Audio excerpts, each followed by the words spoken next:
Hello, welcome back. This isn't a normal vlog type of video. Today's video is going to be kind of different. And if you're wondering why I'm so dressed up, it's because I don't remember the last time I went out. So I think it's fun to dress up a little bit and look, you know, a little better than I usually do for a YouTube video. So yeah. So far, we're done with physical education, physics and chemistry.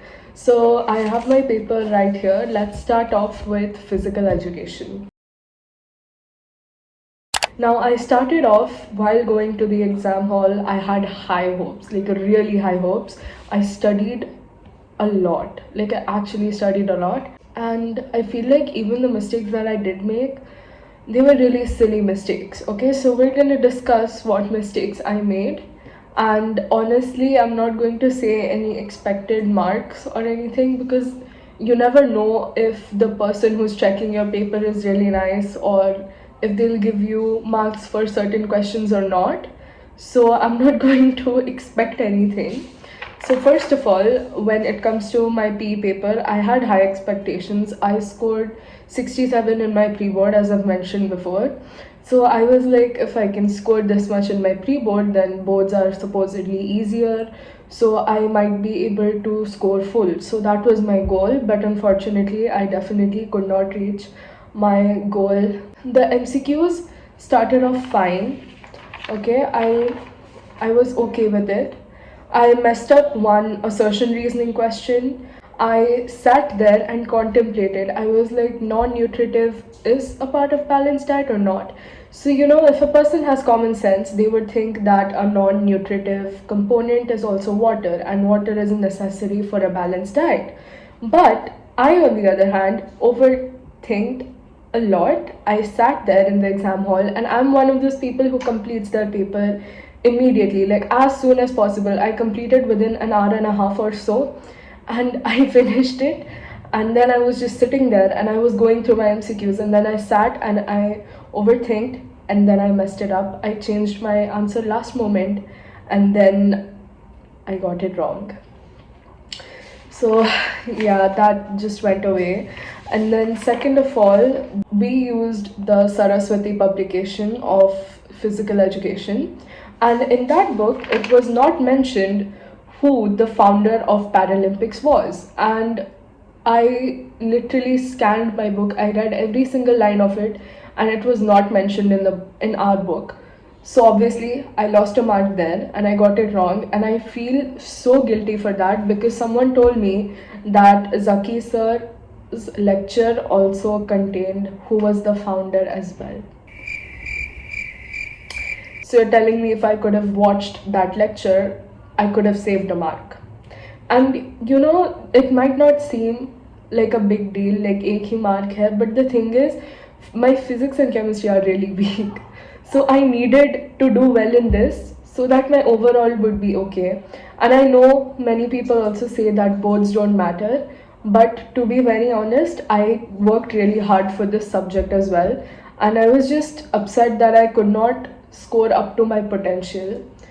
So I lost a mark there. And then when it came to the minimum age question, I thought it was going to be 8 years old. Like I was so sure. I was stuck between 7 and 9 initially, and then I thought, well, between 7 and 9 there's 8, so it has to be 8, right? I did 8, and then I cut it and I wrote 7. I don't even know what to, I should stop second guessing myself because the same thing happened in my chemistry paper as well and in my physics paper, which I feel so terrible about. But this happened and it really frustrated me because I had the right answer. I could have saved a mark, but it's gone and there's nothing I can do about it anymore. So, and then when it comes to like the 3 markers and 2 markers, I think I did pretty well. I did okay. Like I've mentioned exactly lines from the textbook itself, so I hope I get marks. And lastly, when it comes to the 5-mark questions, our teacher told us that we don't have to learn every yoga asana, just 1 or 2 is enough. But surprisingly, in the paper, it asked for exact asana names. It asked Mandukasana and Makrasana, but I actually remembered both of them, so I ended up writing whatever I remembered, and I drew a stick figure as well. So I hope that I get marks for that. I could have saved marks if I didn't second guess myself and overthink. Anyways, it's done now. So moving on to physics. I don't even know where my question paper is because I was so upset. I genuinely have no idea where my question paper is right now. That was the most traumatizing physics exam I've ever given in my life because I keep turning the pages. I have done only derivations in theory, okay? I have not done anything else, and I keep turning the pages, and there's only numericals. There's only numericals and conceptual questions that I have no idea about. Whereas I did NCRT questions, I did PYQs of the important chapters like ray optics, etc. Nothing.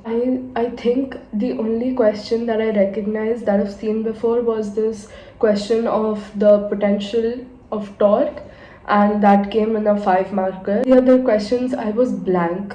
I literally, there's questions that I attempted, I just wrote the formula, but then I still couldn't understand what I have to find from the formula.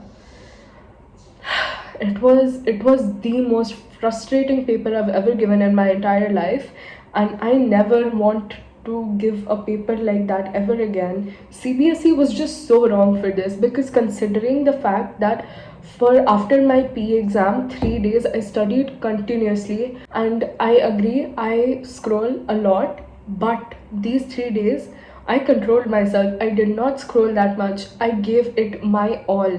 I slept for 2 hours the night before the exam from 2 to 4 am. I woke up at 4 am, watched a lecture from Adda 247. So from Adda 247, Gajendra sir was holding lectures of PYQs. There was this 9 hour 30-minute one-shot video of all chapters. I watched that completely. By the way, I solved PYQs. I'm weak in physics in general, so honestly, even if the paper would have been easy, I would have still found it quite difficult. But looking at the paper and being completely blank is something that I didn't expect. I thought, at least be confident about passing. Now, when it comes to passing, many people were really stressed about whether they'll pass or not, and that scared me because after giving the paper, I was pretty sure that I'd pass. But now, watching these reels and reactions of people, that scared me a lot. And then I was just so upset. I didn't want to check anything. I checked one MCQ and then I realized that I got it wrong, and then I just stopped. And guess what? I also second guessed that MCQ as well. I wrote the correct thing, I cut it off end moment, and then I wrote another answer. Turns out the one I wrote in the first place was the correct answer.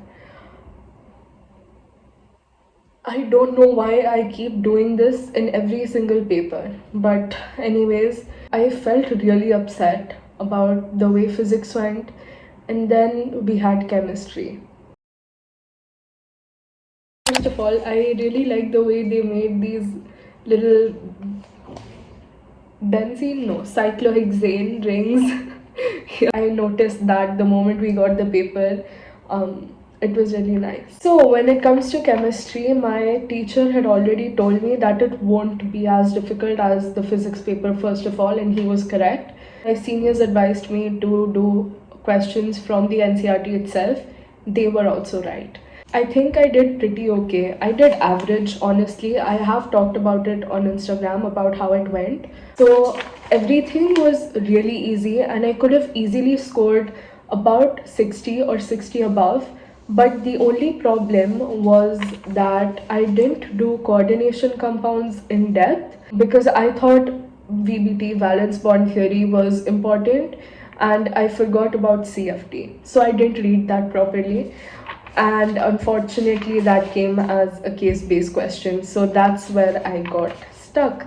I was confused as to what to write as an answer, and I wrote anything. Honestly, I just wrote whatever I knew, and I hope the teacher is decent enough to give me a few marks for that. The numericals, straight out of the NCRT, and I still couldn't do it because guess what? I cannot do numericals, for God's sake. I did this exact N205 numerical the night before the exam. I did it the previous night and I still couldn't find my final answer. So exam is from 10:30 to 1:30, right? At about 12:45, I just wrote everything, I gave up and I just slept.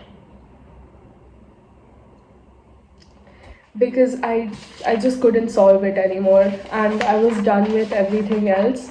So then I was just like, you know what, I'm just gonna go sleep. I slept for about 4 hours the night before the chemistry exam, and this is why before every exam I've had to drink a cup of coffee before going to the exam hall because I was scared that I will fall asleep in between the exam.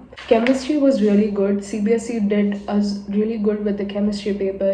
So talking about the overall experience, I would just like to say that if the physics questions do not come directly from the textbook, obviously it makes sense, but I just wish they at least stuck to what the textbook says. They added a few questions at least from the textbook, and the fact that I had set 3 of physics, by the way. I've had set 3 for both physics and chemistry, and for physical education, everyone had the same set. It was set 4 for everyone. According to what I've seen on Instagram, set 1 and 3 were really difficult, and 2 was comparatively. I'm not saying set 2 was easy.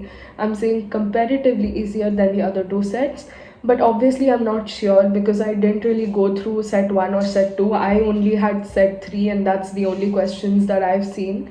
And I must say that I'm really disappointed, first of all, because if they are giving questions like this, I feel like there should also be teachers who are capable enough to teach us questions like this and help us understand how to solve questions like this.